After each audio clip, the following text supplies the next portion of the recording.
প্রিয় সুধী, আজকে আমরা যাব রাজশাহীর পদ্মা নদীর তীরে, ঘুরব পদ্মা নদীতে।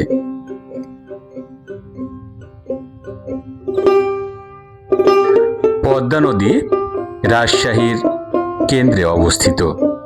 রাজশাহী শহরের পাশে এই বিশাল পদ্মা নদী ভারত এবং রাজশাহী অর্থাৎ ভারতের মুর্শিদাবাদ এবং রাজশাহীকে একত্রীকরণ করেছে।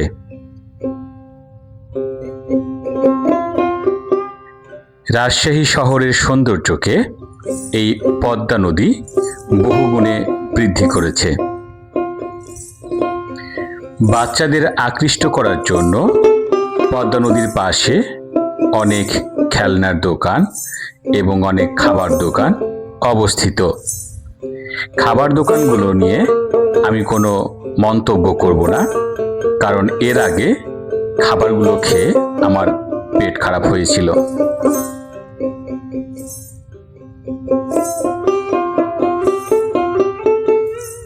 বিভিন্ন বয়সের লোক তাদের ব্যবসার কাজে ব্যস্ত। আমরা এবার আমাদের গন্তব্য পদ্মা নদীর দিকে।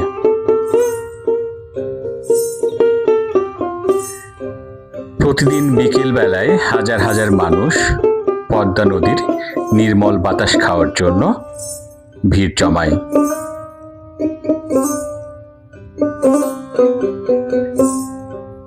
রাজশাহী শহরের মানুষ বিকেল বেলা প্রতিদিন বিশুদ্ধ বাতাস খাওয়ার জন্য পদ্মা নদীর তীরে আসে এবং পদ্মা নদীতে নৌকায় ভ্রমণ করে।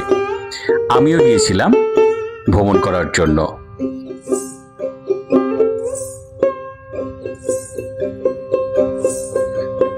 পদ্মা নদীর তীরে কচুরিপানা অর্থাৎ একদম কিনারায় কচুরিপানাতে ভর্তি।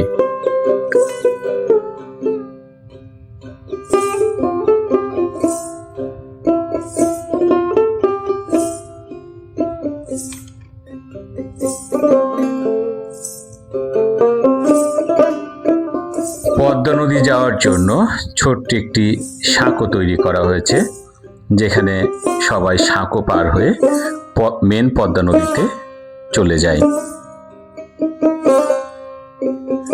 মাঝিরা তাদের নৌকা নিয়ে পদ্মা নদীর ধারে দাঁড়িয়ে আছে। আমরা পদ্মা নদীর তীরে চলে আসলাম এবং আমরা তাদের সাথে দরদাম করা শুরু করলাম যাওয়ার জন্য।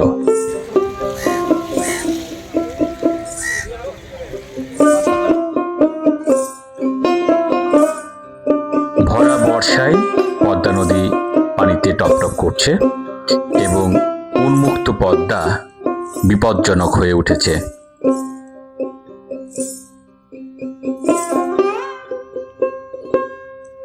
শুধু বিপজ্জনক নয়, কয়েকদিন আগে এই পদ্মায় নৌকা উল্টে কয়েকজন মারা গেছে।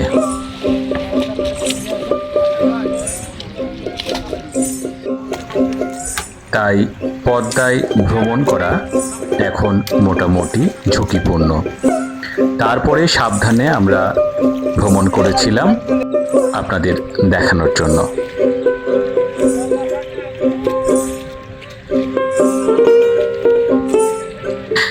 মেন পদ্মা থেকে লালন মঞ্চ পর্যন্ত আমরা গেছিলাম, সেখানে ভাড়া মাত্র 50 টাকা।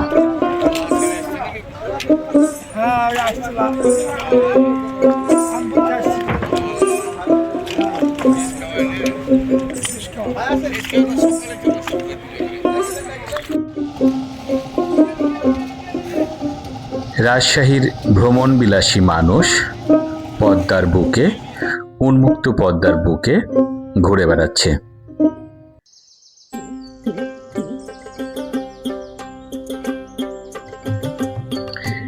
আমরা ঘুরে পদ্মার কিনারায় চলে এসেছি। আমরা এবার বাড়ি ফেরার পালা।